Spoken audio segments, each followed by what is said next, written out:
Radio उड़ान की updates लेने के लिए इस चैनल को सब्सक्राइब कीजिए और इस वीडियो को ज्यादा से ज्यादा लाइक कीजिए और शेयर कीजिए। For more info log on to www.radioudan.com। Hello बेटा, पराठे खा लिए क्या?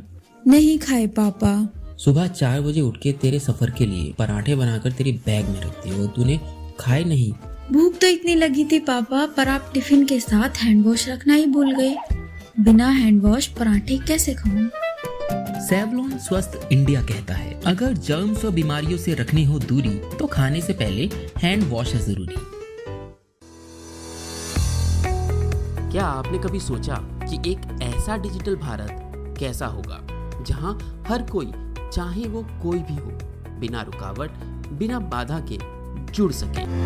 जी हाँ, आ रहा है भारत का सबसे बड़ा digital accessibility event, inclusive India digital first powered by barrier break.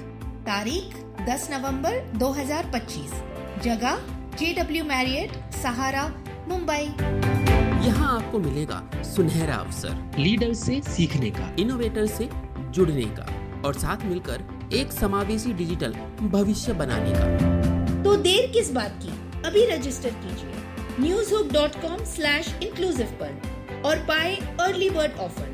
इस्तेमाल करिए code INCL20। Inclusive India digital first, जहां तकनीक और समावेश मिलकर बनाएंगे नया भारत। बस कॉल करो हमारी वाणी। क्या आप दिव्यांग हैं? क्या आप अपने भविष्य को लेकर चिंतित हैं? क्या आप जानना चाहते हैं अपनी कम्युनिटी के बारे में या जुड़ना चाहते हैं अपने जैसे लोगों से? तो अब वक्त है एक कदम आगे बढ़ाने का। ये है हमारी वाणी। ना स्मार्टफोन, ना इंटरनेट, सिर्फ अपनी आवाज से जुड़ो दिल से। डायल करें 9266344222। हमारी वाणी, आपके लिए, आपसे और आपके साथ। जय दोस्तों, नमस्कार, आदाब, सत श्री अकाल। मैं दानिश महाजन प्रोग्राम बदलता दौर में आपका स्वागत करता हूं। प्रोग्राम बदलता दौर में मिशन एक्सेसिबिलिटी के साथ लीगल अवेयरनेस पे आप सभी जानते हैं फोर्टनाइट सीरीज करते हैं हम। उसी श्रृंखला के अंतर्गत आज का शो है। आज हम जिसके बारे में बात करेंगे, आप उसके बारे में बेसब्री से जानना चाहते हैं। आज हम बात करेंगे क्या स्टेटस है जिसमें AICB versus union of India की जो पिटीशन है, जो बात करती है कि क्या ब्लाइंड को भी गाड़ी खरीदने पर GST कंसेशन मिलेगा, उसका स्टेटस क्या है, वो किस स्टेज पे है।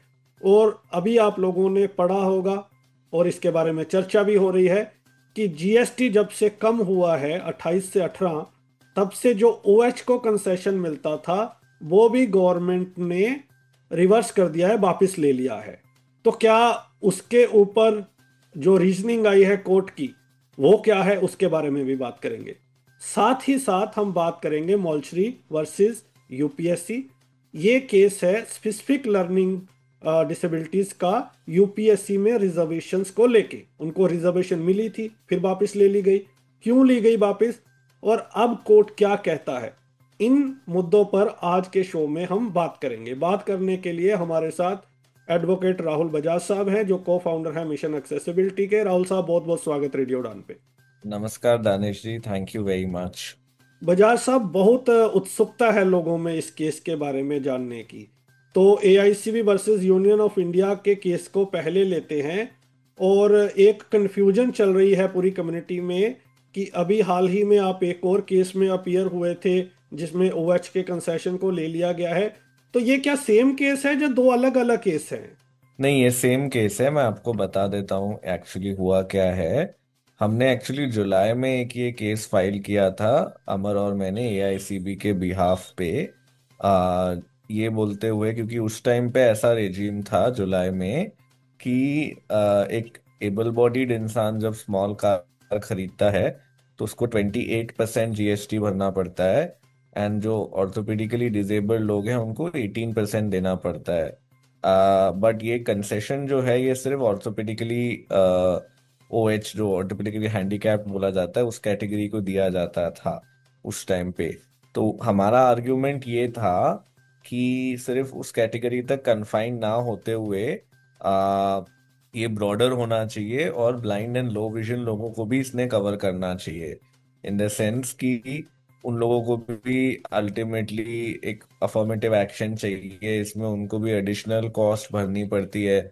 माना कि व्हीकल मॉडिफाई करने की नहीं भरनी पड़ती होगी जैसे किसी लोकोमोटर डिसेबल्ड इंसान को करनी पड़ती है, बट एडिशनली आप कोई ड्राइवर हायर करना पड़ेगा अगर आपको विजुअल प्रॉब्लम है, तो उसका भी कॉस्ट होता है। And otherwise also affirmative action measures अगर किसी डिसेबिलिटी कैटेगरी के लिए लिए गए हैं, सुप्रीम कोर्ट ने कहा है, तो वो सब कैटेगरीज को देने चाहिए। You can't discriminate with in disability categories. But हुआ ये कि जब ये केस चल रहा था, इस दौरान इंडिपेंडेंस डे के time prime minister had announced some GST reforms, और उसके बाद हुए भी हैं जीएसटी काउंसिल के। तो इसके थ्रू जो स्मॉल कार्स हैं उसका जीएसटी 28 से 18% कर दिया गया, but no corresponding decrease was worked out for people with orthopedic disability. On the contrary, जो डिसीजन ये लिया गया कि कंसेशन जीएसटी का all together they did away with it for those with OH also, ये बोलते हुए कि अब तो सब लोगों का 18% है तो आपका भी 18 है, तो no need for a separate concession. ये 8 अक्टूबर का मिनिस्ट्री और डिपार्टमेंट ऑफ हैवी इंडस्ट्रीज का सर्कुलर आया है। तो हमारा एक तरीके से केस की बुनियाद ही चली गई, क्योंकि जिस एक कैटेगरी को दिया जा रहा था उस कैटेगरी को भी उस कैटेगरी से भी हटा दिया गया। तो हमने उस दिन जब ये मैटर लगा हुआ था कोर्ट में एक हियरिंग के लिए जीएसटी वाला 15 अक्टूबर को, तो तब हमने कोर्ट को ये सर्कुलर दिखाया, और हमने कहा कि हमने तो ये बोला था कि विजुअल को भी दो, इन्होंने तो सभी के लिए हटा दिया। So court was quite shocked and they said कि what have you done, you know. उन्होंने कहा कि ये एक पॉजिटिव डिस्क्रिमिनेशन या अफर्मेटिव एक्शन होता है वल्नरेबल ग्रुप्स के लिए, जो कॉन्स्टिट्यूशन भी मैंडेट करता है, और आरपीडब्ल्यूडी एक्ट भी, कि आप उनको इंसेंटिव्स और कंसेशंस दो। तो ये होते हुए आपने क्यों ये ऐसी चीज की? तो फ्रैंकली गवर्नमेंट के लॉयर इंस्ट्रक्शंस लेके नहीं आए थे इस एस्पेक्ट पे। शायद उनको ये सर्कुलर की ज्यादा जानकारी नहीं थी, जो मेरे को ध्यान में आया हियरिंग के दौरान।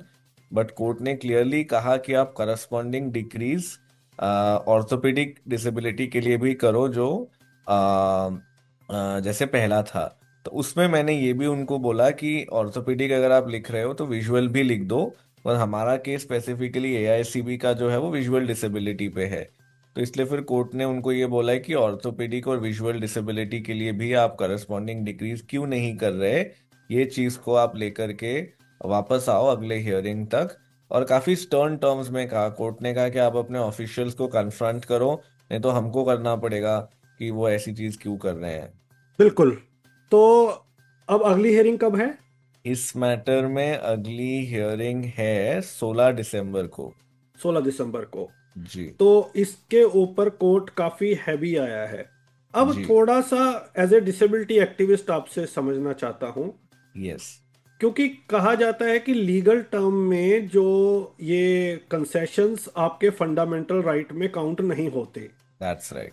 तो क्या गवर्नमेंट को ये अथॉरिटी होती है कि अगर आप किसी को कंसेशन दे रहे हो और कभी भी ले लो, इसमें क्या रीजनिंग क्या रहती है लोगों के अंडरस्टैंडिंग के लिए? You are absolutely right. Concessions cannot generally be claimed as a matter of right. और यही आर्ग्यूमेंट गवर्नमेंट के लॉयर ने भी उस दिन बोली, बट कोर्ट ने उसको पॉइंट आउट किया कि ये सब आर्ग्यूमेंट्स यहाँ पे मत करो, this is a totally misplaced argument. Why? Because section 41 into bracket 2 into bracket A जो है आरपीडब्ल्यूडी एक्ट का, वो कहता है that you have to take measures, incentives and concessions to promote personal mobility of persons with disabilities. The government must take measures in that direction. So this is pursuant to that legislative requirement कि आपको इस तरीके के measures लेने हैं। तो भले आप ये नहीं बोल सकते कि इस particular चीज में concession दो, but overall concessions are required by the act itself. That's number one.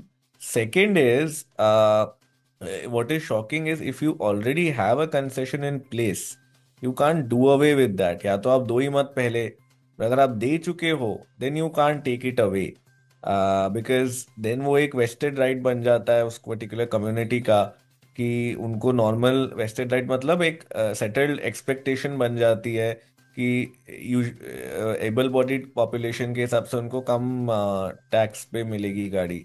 तो वो आप नहीं हटा सकते ऐसे, वो अलाउड नहीं है, राइट। रिग्रेशन। तो जनरली लॉजिकली ये अब 18 से 8% हो जाना चाहिए था ओएच के लिए। 5% क्योंकि 5%, क्योंकि अब हाँ, कोई 5 कैटेगरी वाला नहीं नेक्स्ट बची। ब्रैकेट है। हाँ, हाँ अगर जी। 10% के हिसाब से देखें तो 8% हो जाना चाहिए था, क्योंकि 8% में कैटेगरी नहीं है तो ये दैट्स पांच राइट। परसेंट हो जाना चाहिए था। Yes, correct. तो राहुल जी, अब आते हैं फिर से मूल सवाल पे। हम्म। तो मेरे 3 सवाल हैं। एक, इस हेयरिंग से पहले, क्योंकि ये स्पेसिफिक केस ब्लाइंड को कंसेशन देने का है जीएसटी में, तो वो केस कहाँ पे खड़ा है या खड़ा था? राइट। आपको लेके दो तरह की बातें कम्युनिटी में हो रही हैं। एक तो बहुत वोकल तरीके से, एक दबे स्वरों में। उनका राइट। ये कहना है कि राहुल बजाज साहब जब काम कर रहे हैं वो क्रॉस डिसेबिलिटी सभी के लिए कर रहे हैं, हम्म। तो अपनी बातों में भी वो बोलते हैं। तो फिर ये केस अगर ओएच को मिल रहा है तो बाकी डिसेबिलिटी कैटेगरीज को भी मिलना चाहिए। ये ब्लाइंड राइट। के लिए चले गए हैं, फिर कोई तीसरा आएगा कि हमें भी मिलना चाहिए। तो ये राइट। सभी डिसेबिलिटीज के लिए क्यों नहीं गए? पहले इन राइट। दोनों पे बात करते हैं। सो जो पहला वाला सवाल है कि ये केस में क्या पोजीशन थी, तो जब नोटिस इशू हुआ था, मतलब पहले जुलाई में जब मैटर लगा था, एक ही हियरिंग हुई थी इसके पहले। उस हियरिंग में नोटिस इशू किया गया था। 4 रिस्पोंडेंट्स हैं इसमें। मिनिस्ट्री ऑफ हैवी इंडस्ट्रीज है, डिपार्टमेंट ऑफ रेवेन्यू है फाइनेंस मिनिस्ट्री में, DPWD है, और ministry of road transport and highways है। इसमें से जो road transport and highways department है, मिनिस्ट्री है सॉरी, उनका रिस्पांस ये आया कि हमारे परव्यू में नहीं है। ये अल्टीमेटली फाइनेंस मिनिस्ट्री और हैवी इंडस्ट्रीज डिसाइड करता है। हम ये इसमें हमारा कोई भी रोल नहीं है। DPWD का ये रिप्लाई आया कि ये कंसेशन लोकोमोटर डिसेबिलिटी को इस पर्सपेक्टिव से दिया गया है बिकॉज अल्टीमेटली उनकी व्हीकल्स को मॉडिफाई करना होता है to sort of make them compatible with the wheelchair and things like that. तो उस चीज का कॉस्ट को ऑफसेट करने के लिए इस डिसेबिलिटी सब टाइप को ये दिया गया है। फाइनेंस और हेवी इंडस्ट्री का कोई जवाब अभी तक नहीं आया था। ये मैटर में एक ही हियरिंग हुई थी अभी तक बिकॉज ये जो दिल्ली हाई कोर्ट में कैटेगरी है ऑफ डिफरेंटली एबल्ड मैटर्स जो सबसे पहले आते हैं, वो कैटेगरी में ये मैटर लिस्ट नहीं हो रहा था रजिस्ट्री के मिस्टेक की वजह से। तो हमने पॉइंट आउट किया रजिस्ट्री को, तो इसलिए फिर ये इस वेडनेसडे को मैटर रीच कर किया अबाउट 4 साढ़े 4 बजे, just before the court was about to rise. तो ये बात है। Now to your second question, this is a valid point. See, at this stage इस मैटर में,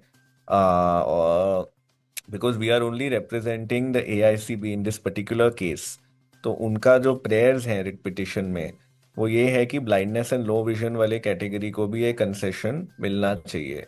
तो हम उस प्रेयर्स के बियॉन्ड नहीं जा सकते in terms of the submissions we are making, क्योंकि कोर्ट बोलेगा कि ऑल डिसेबिलिटीज का कहाँ पे लिखा है। तो इस केस में the focus is confined to blindness and low vision. As a general matter I am in alignment with what you are saying कि all disabilities should get the benefit. ये सिर्फ एक या दो डिसेबिलिटी की बात नहीं होनी चाहिए। बट इसमें एक दो चीजें ये ध्यान में रखने वाली है कि पहली चीज तो ये है कि अभी के लिए तो इन लोगों ने पूरा का पूरा कंसेशन ही सेट असाइड कर दिया है। तो फर्स्ट चीज तो ये डिसाइड होनी होगी कि कंसेशन वापस आएगा या नहीं आएगा। उस कॉन्टेक्स्ट में ऑर्थोपेडिक और विजुअल डिसेबिलिटी बोला गया है जजमेंट में। ऑर्थोपेडिक क्योंकि उनके लिए पहले होता था, और विजुअल क्योंकि इस केस में हम स्पेसिफिकली रिप्रेजेंट कर रहे थे। बट अगर गवर्नमेंट डिसाइड करती है कि the concession will be reinstated, then definitely I think other disability groups also need to come forward and we would be happy to represent them also in court।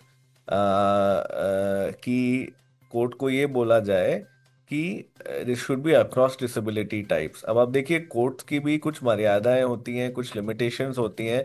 एकदम से आप 0 to 100 नहीं जा सकते court के कॉन्टेक्स्ट में।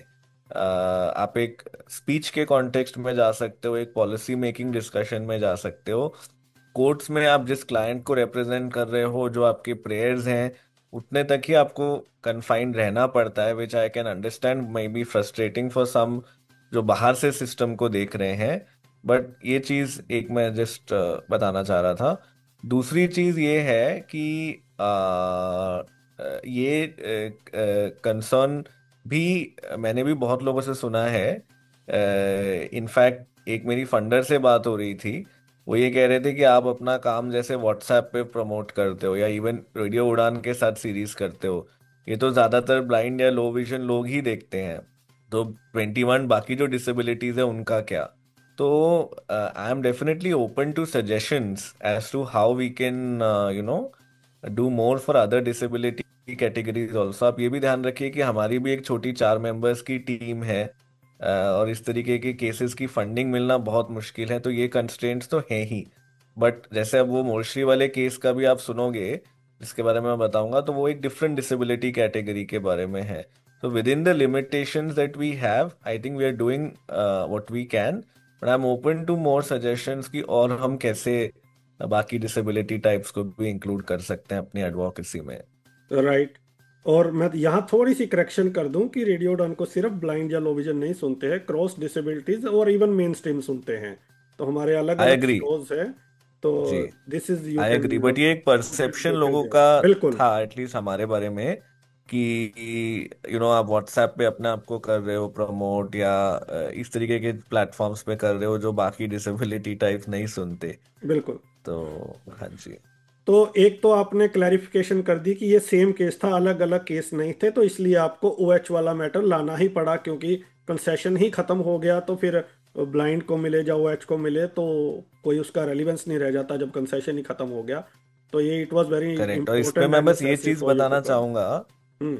हाँ, इस पे मैं ये चीज बताना चाहूंगा कि actually we were pleasantly surprise with the court's approach, because हमें ये लग रहा था कि अब वो बोलेंगे कि आपका तो केस ही is not maintainable now, right? Hmm. तो मैं तो ये सोच रहा था कि वो ये सर्कुलर दिखाएंगे तो वो बोलेंगे कि अब आप इसको विड्रॉ करो, एक फ्रेश पिटिशन फाइल करो।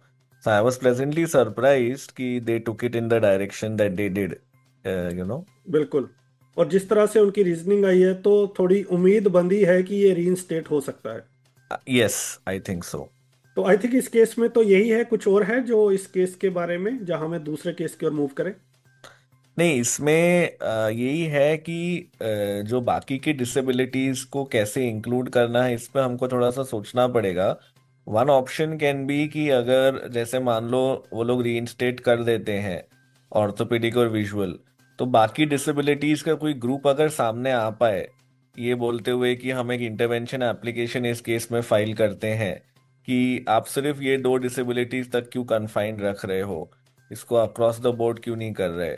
तो वो एक चीज, क्योंकि कोर्ट ने भी उन लोगों से ये पूछा कि अल्टीमेटली कितने ऐसे लोग हैं जो खरीदते हैं गाड़ियां, कोई बहुत ज्यादा नहीं है, तो आपका कोई रेवेन्यू फोरगॉन ज्यादा नहीं हो रहा है। तो एक बार देख लेते हैं नेक्स्ट हियरिंग में क्या होता है। पहले अगर रीइंस्टेट हो जाए तो then I think we should definitely work in this direction. और आई पर्सनली ऑल्सो अग्री कि सिर्फ विजुअल में ऐसा क्या खास है कि सिर्फ उनको ही मिले, ऑर्थोपेडिक के अलावा बाकियों को भी मिलना जरूरी है। I I personally strongly believe that. Right.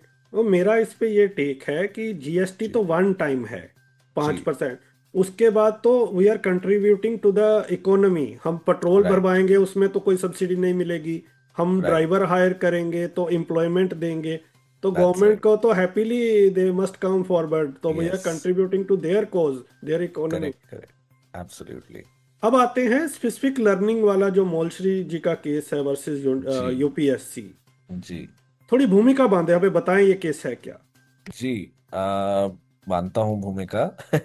Basically जो सेक्शन 34 है आरपीडब्ल्यूडी एक्ट का, उसमें 4% रिजर्वेशन का मैंडेट है, जैसे आपको मालूम ही है। और उसमें एक सब कैटेगराइजेशन दिया गया है कि 1% has to be for blindness and low vision, 1% for hearing impairment, 1% for locomotor disability, तो ये हो गया 3%। एंड बचा हुआ 1% जो है वो 2 पार्ट्स में डिवाइडेड है। One is autism, intellectual disability, SLD और मेंटल इलनेस, जिसको हम बोल सकते हैं डिसेबिलिटीज ऑफ द माइंड। उसके लिए 0.5% है, और 0.5% है कैटेगरी ई के लिए, विच इज मल्टीपल डिसेबिलिटी। अब जो कैटेगरी डी है, मल्टी ये ऑटिज्म वाली जो मैंने बोला, there is of course immense stigma and prejudice which this community also continues to face। And बाकी कुछ कुछ डिसेबिलिटी टाइप जैसे लोकोमोटर या विजुअल की तो तब भी बात होती है, एंड बहुत केसेस भी हुए हैं कोर्ट्स में, विच many people have champion. But unfortunately ये जो कैटेगरीज हैं, इनकी रिक्वायरमेंट्स को भी काफी कम कोर्ट्स ने भी कंसिडर किया है। And otherwise also with in the disability movement also एक हायरार्की बन जाती है ना जाने अनजाने में, जिस बारे में आप भी कह रहे थे थोड़े टाइम पहले।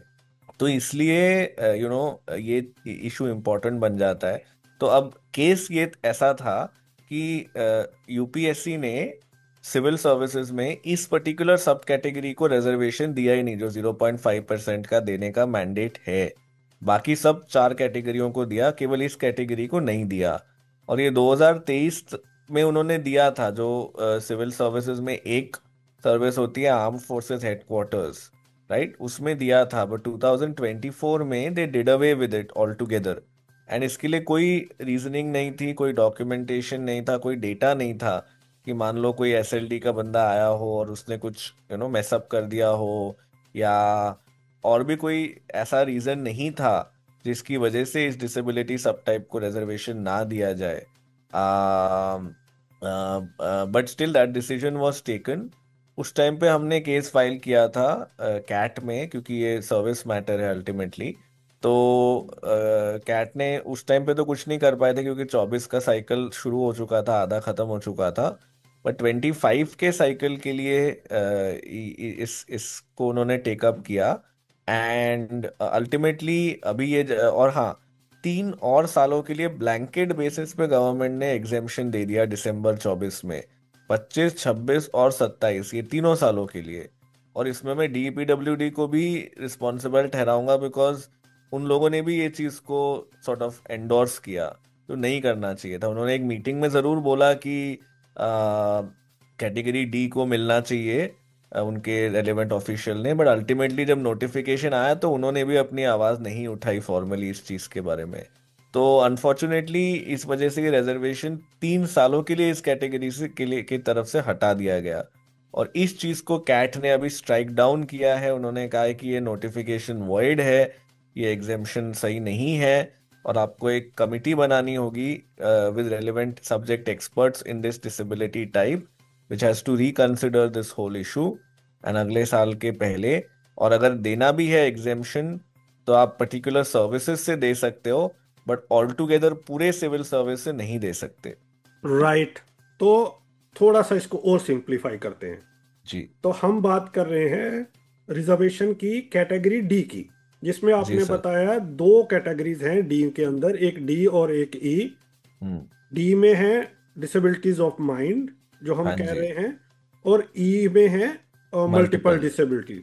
करेक्ट। अब हम बात कर रहे हैं डी कैटेगरी में जो 4 डिसेबिलिटीज हैं उनकी। Absolutely not talking about multiple disabilities. Yes, you are right. इसमें आपने फिर ये कहा कि 22 में इनको रिजर्वेशन दिया गया था, 23 में जी। और फिर 23 के बाद 24 में नहीं दिया गया, और अगले 3 साल के लिए ब्लैंकेट बैन लगा दिया गया कि इनको एग्जेम्पशन नहीं मिलेगी। करेक्ट। उसके बाद फिर आपने ये केस फाइल किया, और हमारी डिमांड है कि ये जो इसको स्ट्रक डाउन कर दिया जाए, और गवर्नमेंट ने कर भी दिया, कोर्ट ने। करेक्ट। हाँ जी, हाँ जी। तो अब हमें ये बताएं 2 सवाल यहाँ पे कि सिर्फ 1 साल के लिए इन लोगों को रिजर्वेशन मिला है आज की लाइफ। राइट। तो हमने 2017 से पूरा एनालाइज किया था, तो उसके हिसाब से 1 ही साल मिला है। उसके पहले तो रिजर्वेशन था ही नहीं इनके लिए, तो नया एक्ट में ही आया। तो अब कोर्ट ने कहा है कि कमेटी बनाए, और जो भी डिसीजन लेना है वो जो अगला साइकिल शुरू होगा यूपीएससी का। तो ये जो मोलश्री जी हैं, ये पर्सन विद स्पेसिफिक लर्निंग है। ये 2 एप्लीकेंट्स थे सर इस केस में, मोलश्री एंड सोनालिका अग्रवाल। ये दोनों बहुत ही ब्राइट पर्सन्स हैं। इन्होंने सेंट स्टीफेंस कॉलेज से पढ़े हुए हैं, एक सेंट स्टीफेंस कॉलेज से और एक लेडी श्रीराम कॉलेज से दिल्ली में। और दोनों को डिसलेक्सिया है, which is a type of specific learning disability. And ये लोग चाहते थे कि सिविल सर्विसेज एग्जाम में, मतलब इन्होंने बैठे तो सही, बट रिजर्वेशन का बेनिफिट इन लोगों को नहीं मिला बिकॉज ये पॉलिसी थी गवर्नमेंट की, तो उनको जनरल कैटेगरी में compete करना पड़ा अनरिजर्व्ड सीट्स के लिए। तो ये उनका बेसिकली ग्रीवेंस था। तो अभी जो है क्या कमेटी फॉर्म कर दी गई है या कोई टाइमलाइन है इसको लेके?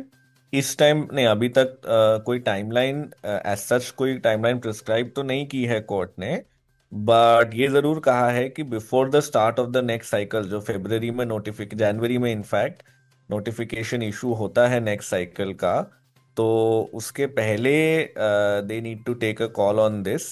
एंड अभी अक्टूबर तो हो ही गया है, तो I think in the next 1 month or so we should see that happening. और अगर नहीं होता और मान लो नेक्स्ट ईयर भी वो लोग सेम चीज को रिपीट करते हैं, तो उसको तो वो तो कंटेम्प्ट हो जाएगा ऑफ द ऑर्डर।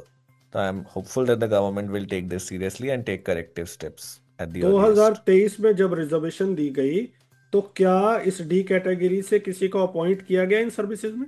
ये डेटा नहीं है हमारे पास पब्लिकली। इसके लिए अगर पता करना है तो एक आरटीआई एप्लीकेशन फाइल की जा सकती है, but I do not know one way और दी अदर कि किसी को किया गया या नहीं। बट उन्होंने ऐसा कहीं नहीं लिखा है कि किसी को किया गया या कोई प्रॉब्लम आया या कोई नॉन परफॉर्मेंस थी या कोई फेक सर्टिफिकेशन था, कुछ भी ऐसा इशू नहीं बोला है। मैं बस आपको ये बताना चाहूंगा दानिश जी कि इस चीज के लिए उन्होंने एक्चुअली एक कमिटी बनाई थी जिसमें कंसिडर किया गया कि इस कैटेगरी को देना है डी को या नहीं। और उस कमेटी ने इस चीज पे ज्यादा ध्यान नहीं दिया, उन्होंने बस ऊपर ऊपर से ये बोला कि ये डिसेबिलिटी थोड़ी सी सब्जेक्टिव होती हैं, इनको फिगर आउट करना मुश्किल होता है। जबकि एक्चुअल में सर्टिफिकेशन प्रोसेस इनका भी है जो गवर्नमेंट गाइडलाइंस हैं उसमें, एंड 40% का रिक्वायरमेंट इनके लिए भी है। तो वो सब ध्यान में रखते हुए ही रिजर्वेशन दिया जाता है इस कैटेगरी को। बट स्टिल वो उनका एक प्रेजुडिस ही था मेरे हिसाब से, मैं तो सीधा सीधा बोलूंगा।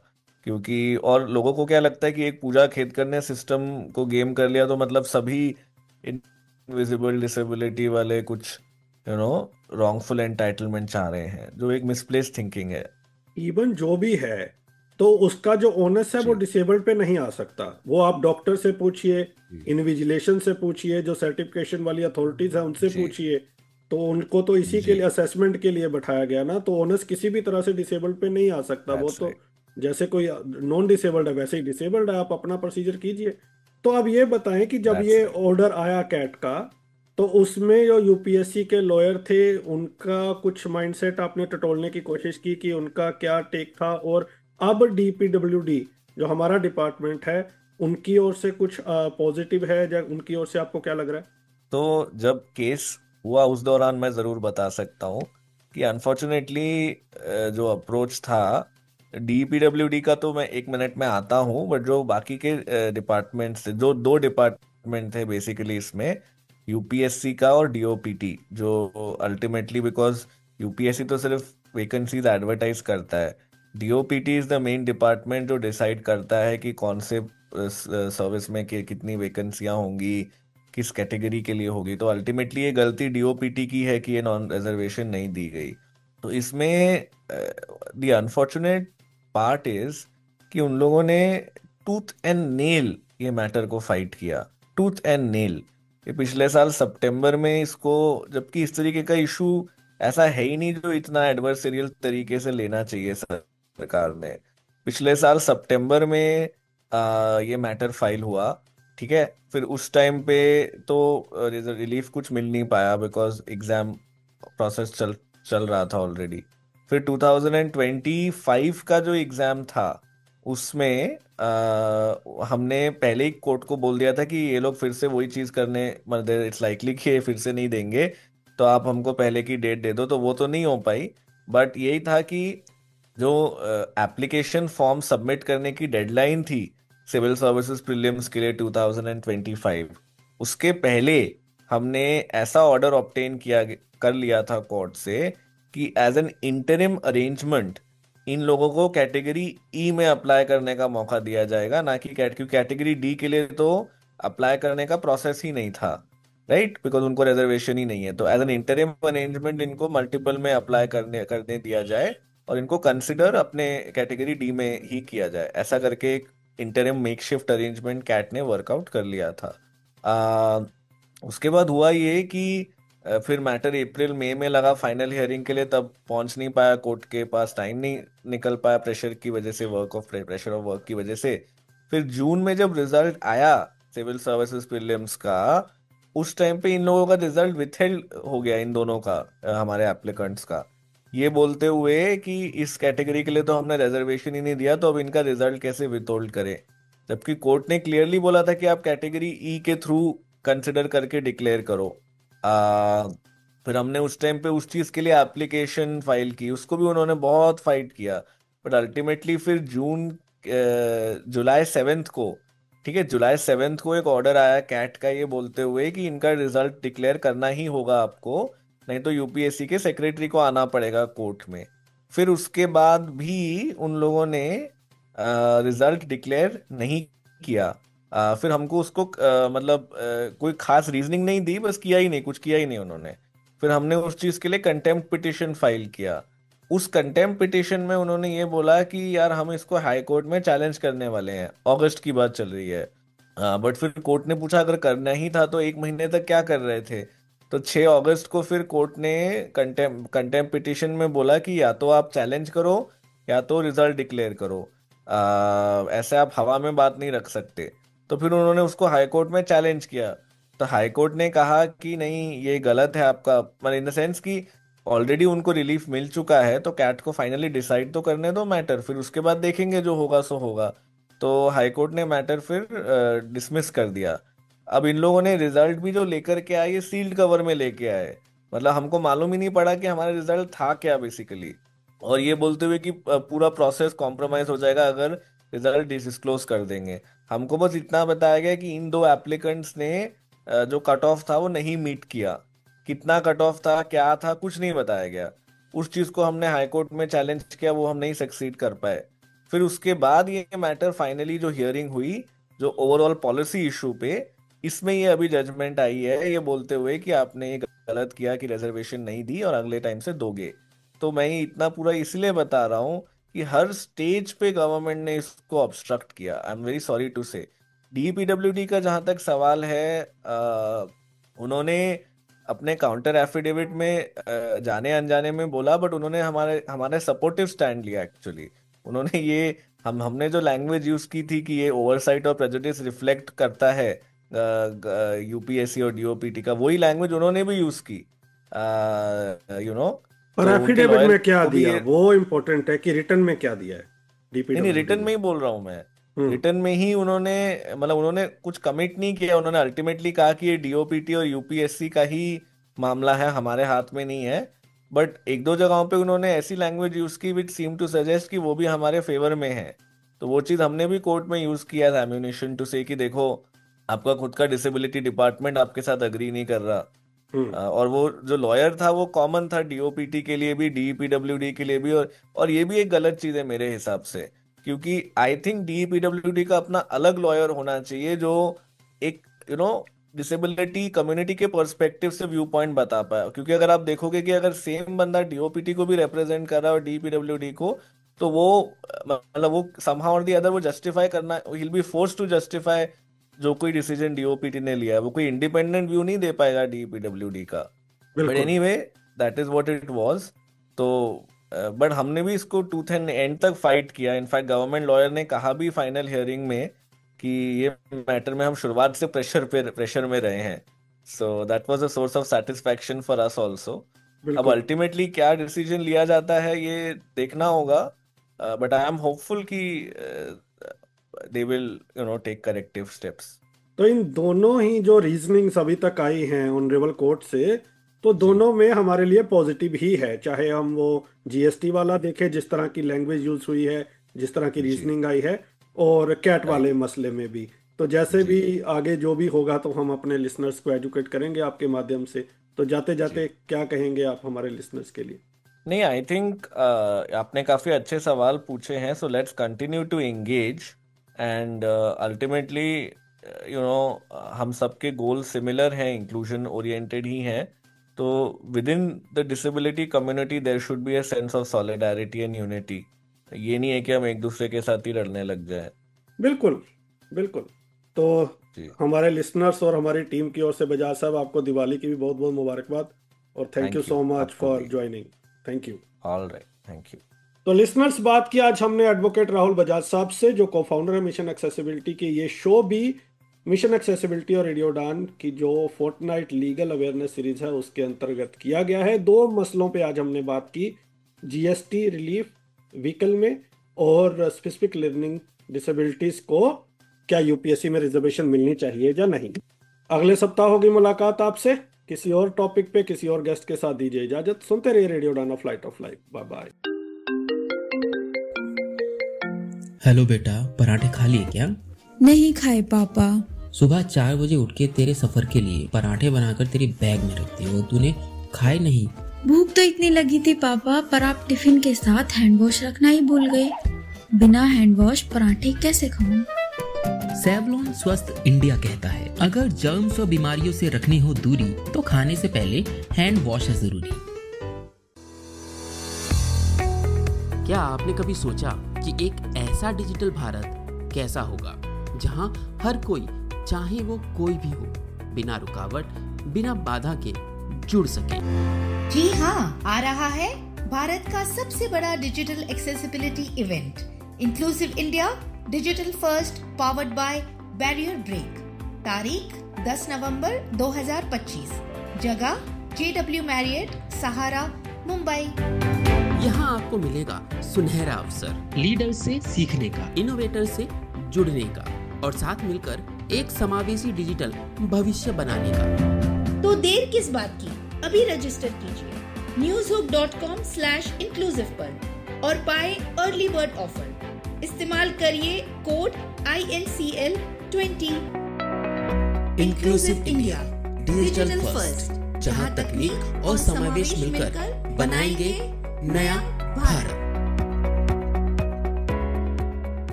बस कॉल करो हमारी वाणी।